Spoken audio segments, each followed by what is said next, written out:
और बड़ी खबर, यूपी में बाढ़ से 17 जिले प्रभावित हैं। आपको बता दें, बाढ़ के हालात पर सीएम योगी की नजर बनी हुई है। सीएम योगी आदित्यनाथ बाढ़ पीड़ितों को राहत सामग्री भी बांटेंगे, ये बड़ी जानकारी हमें मिल रही है। और ग्राउंड जीरो पर 11 मंत्रियों ने मोर्चा संभाल लिया है। एक स्पेशल टीम बनाई गई है और ये तय किया गया है कि ये बाढ़ प्रभावित इलाकों में जाएंगे। इसके अलावा 18 कंपनी एसडीआरएफ एनडीआरएफ की तैनाती की गई है, जबकि पीएसी को बाढ़ राहत में लगाया गया है। उत्तर प्रदेश में आई भीषण बाढ़ से जहां 21 जिले प्रभावित हुए हैं, वहीं मुख्यमंत्री योगी आदित्यनाथ के नेतृत्व में राहत और बचाव कार्य तेजी से यहां चल रहा है। और इन दोनों के जब भाग ही फूट गए तो हम क्या कहते हैं। तो जबरदस्त तरीके का जो तबाही का मंजर देखने को मिला है, जिस तरीके से नुकसान बाढ़ की वजह से हुआ है, कई इलाके करीब 21 जिले जो है इसकी जद में हैं। उन तमाम जगहों के लिए एक तो मुख्यमंत्री योगी आदित्यनाथ ने 11 सदस्यीय जो मंत्रियों की टीम है वो बनाई है और ये अलग अलग उन इलाकों में जाएंगे और वहां नुकसान का आकलन करेंगे, जो पीड़ित हैं उनको किस तरीके से। दर्जनों गांव बाढ़ से प्रभावित हुए हैं। बाढ़ प्रभावित क्षेत्रों में निरीक्षण करने और राहत कार्यों की समीक्षा के साथ साथ उन्हें सकुशल प्रभावी ढंग से संचालन करने के लिए हर एक जनपद में प्रभारी मंत्रियों की तैनाती की गई है और प्रभारी मंत्रीगण अपनी देखरेख में जिला प्रशासन के साथ, पुलिस प्रशासन के साथ मिलकर के बाढ़ राहत कार्यों को तेजी के साथ आगे बढ़ाने का कार्य कर रहे हैं। और यहाँ जनपद में 12 राजस्व गांवों में 5000 से अधिक परिवार यमुना नदी में बाढ़ के कारण प्रभावित हुए हैं। हम सब जानते हैं कि ये बाढ़ राजस्थान में चंबल नदी के धौलपुर आदि से जल छोड़ने के कारण वहां से जलस्तर काफी बढ़ने के कारण ये बाढ़ की स्थिति पैदा हुई।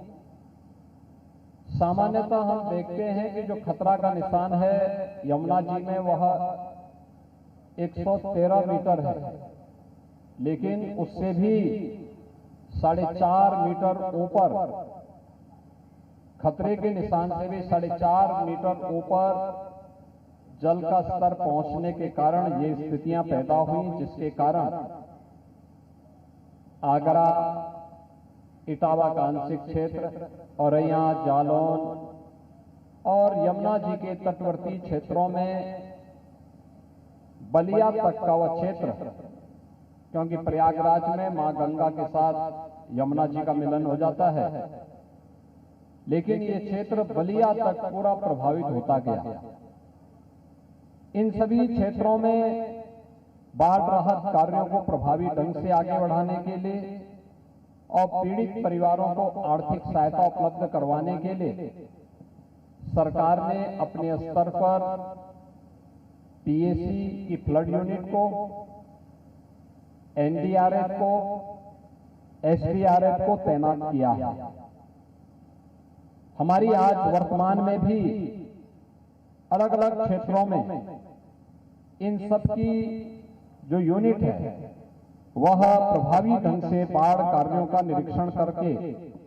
वहां पर राहत कार्यों को प्रभावी ढंग से आगे बढ़ाने का काम कर रही है। एनडीआरएफ की 16 टीमें, एसडीआरएफ की 18 टीमें और पीएसी की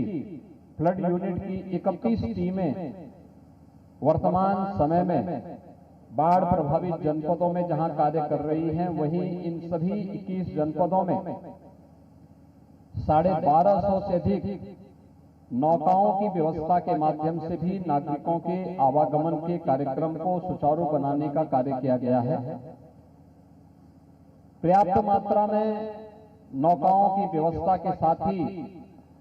हर एक जनपद, प्रदेश स्तर पर, जनपद स्तर पर कंट्रोल रूम की व्यवस्था, हर एक गांव में भी बाढ़ चौकी की व्यवस्था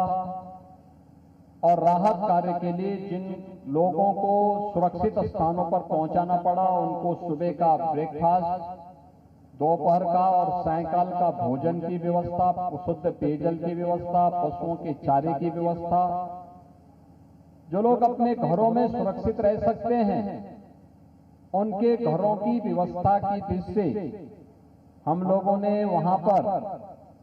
उन्हें सूखा राहत की किट भी उपलब्ध करवाए हैं। आप देख सकते हैं, किट में 10 किलो चावल, 10 किलो आटा, 2 किलो दाल, 1 किलो तेल, 10 किलो आलू और अन्य सूखा सामग्री के साथ साथ मसाले और नमक आदि घर की जरूरतों को देने के साथ ही डिग्निटी किट, बरसाती, ये सब देने की कार्रवाई भी की जा रही है। जनहानि होने पर उस परिवार को 4 लाख रुपए की सहायता आपदा राहत कोष से, किसी परिवार का मकान पूरी तरह बह गया है या नदी में विलीन हो गया है, उन परिवारों को मुख्यमंत्री आवास योजना से आच्छादित करने की कार्रवाई भी की जा रही है। पशुओं के चारा के साथ ही अगर पशुधन की हानि हो रही है, उसका भी कंपनसेशन दिया गया है। स्वास्थ्य के जगह जगह शिविर स्थापित किए गए हैं और यह भी व्यवस्था की गई कि इस सीजन में कोई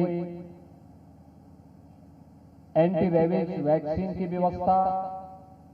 या सांप के काटने पर एंटी स्नेक वेनम की भी व्यवस्था CSC स्तर पर, डिस्ट्रिक्ट हॉस्पिटल के स्तर पर भी पर्याप्त मात्रा में उपलब्ध करवाए गए हैं, जिससे किसी भी व्यक्ति को